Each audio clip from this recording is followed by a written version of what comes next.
Narito tayo ngayon upang matunghayan ang nagiinit, nagbabaga at talaga namang usap-usapan at nagtitrending na latest issue ni Ate Erica.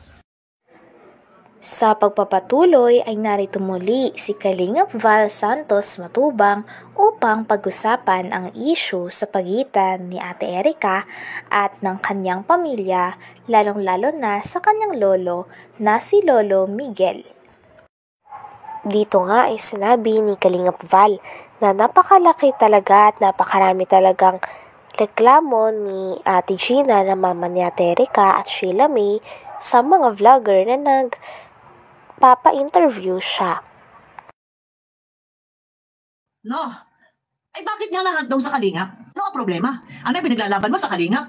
Dahil sa pera, di umano, na hindi nyo natanggap? Bakit hindi nyo kinausap si Kalingap Rap?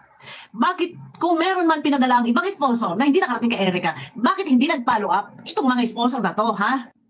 Umakyat ka, nagpa-interview ka, Madam, kay Salcedo, ang reklamo mo, ang inireklamo mo, ang sinusumbong mo, siyang tunyakaw, ha?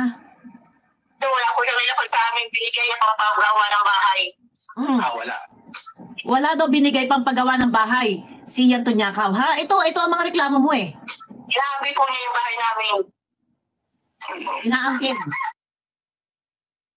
Marami pong nakarating po na reklamo sa atin. Itong si Ate Gina. Aha. Huwag ka nang lumapit sa iba. Yung mga yan, walang magagawa yan. Ako lang ang may maitulong sa'yo. Sapagat abot kamay kita. Ano mang oras, mag-text ka lang.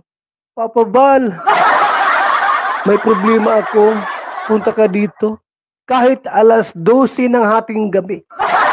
Yung mga kinukontak mong tao, kung saan-saan nagmula, kung sino-sino yung mga yaan, meron sa ibang lugar, sa ibang bansa sa Metro Manila, hindi yan makakatulong sa'yo.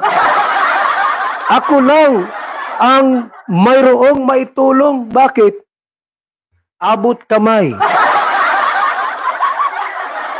Ang bahay mo ay malapit lang sa bahay ko. Anytime na kailangan mo ako, magsabi ka lang, kaagad-agad. Pupuntahan kita. Ate Gina. Kaya tama yung paglapit mo sa akin ngunyan. Ang dami mong problema.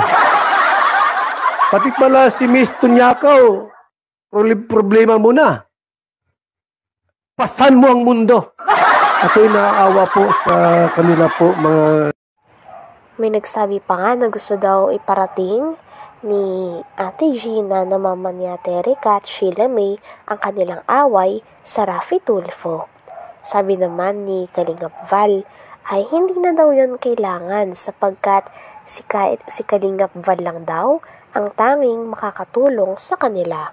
Si Kalingap Val daw ang kanilang lapitan kung gusto nilang magkaayos-ayos lahat. Doon sa mga walang alam. Sa Manila, ibang bansa, o sino yung kausap mo, wala silang maitutulong sa'yo. Ako lang. Ang may maitutulong. Malapit sa last part na gusto nila makarating kay Raffy Tulfo. Wala yan! Alis yan? Ako lang ang makatulong sa'yo dito. Bakit? Abot kamay, di kita. Anong sunod mo? Di kita iiwanan. Ate Gina. Wala kang gastos dito. Mapatulpo ka, makakuha kang pamasahe. Mapa-schedule ka. Tapos, ang gagawin ng mga staff niya, tawagan mo si lolo mo. Sino yung ireklamo mo, Miss Gina? Sorita. Ay, reklamo ka po si Ina Tunyakaw Torres. Bakit? Ba't mo nireklamo yung babae? Hindi kami pinagawa ng bahay. O ngayon, sino pa? Yung papa ko po. Bakit mo nireklamo yung papa mo? Pinapagawa ni Val Santos Matubang ng bahay.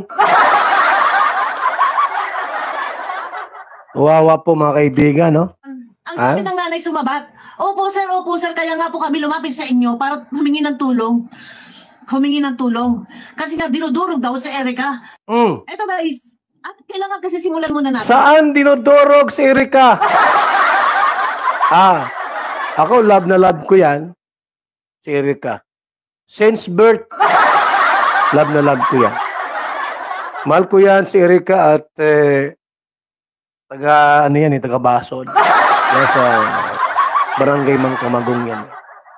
Lahat ng taga Barangay Mangkamagong, love na love ni Val Santos Matubang. Natakbo ako ng Bukalay, board member. Bubuto sa akin sila lahat yan. Yung taga Mangkamagong. Si Kapitan, love na love ko yan. Ano yan baga si Vanessa sa Barangay Mangkamagong?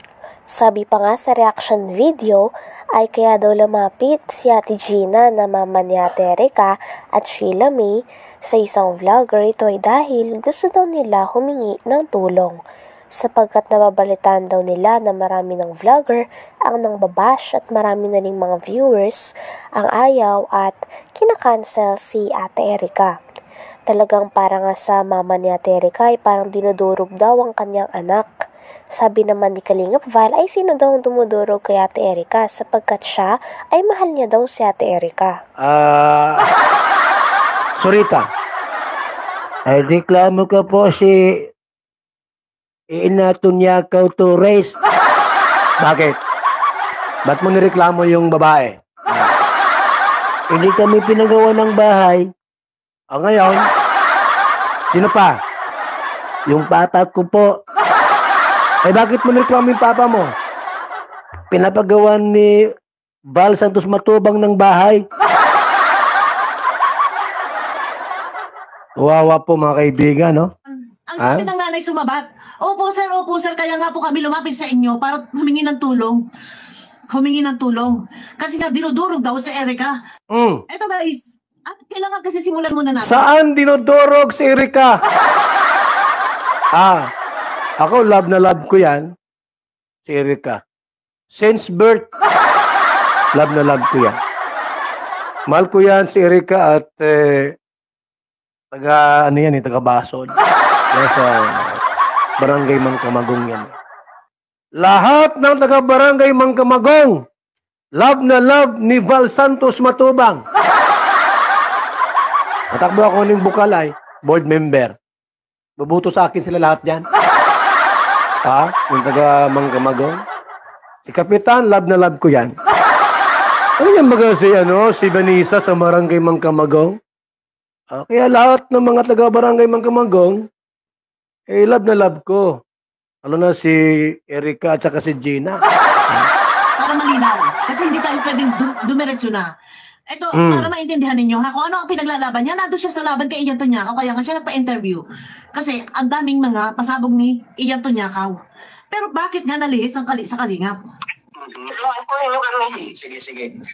Kung ganito, maitulong ko, halimbawa kung may yung matitirhan sa Maynila, para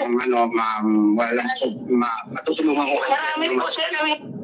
Pwede yung maganda rin po yung Medyo chapi-chapi.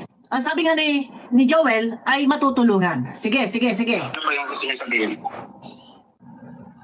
Ako ang tutulong sa inyo. Walang iba. Hanggang dito na lamang muna ang ating nag-iinit, nagbabaga, pinag-uusapan at talaga namang nagtitrending na latest issue ni Ate Erica. Maraming salamat sa inyong panunood. Hanggang sa muli. Bye!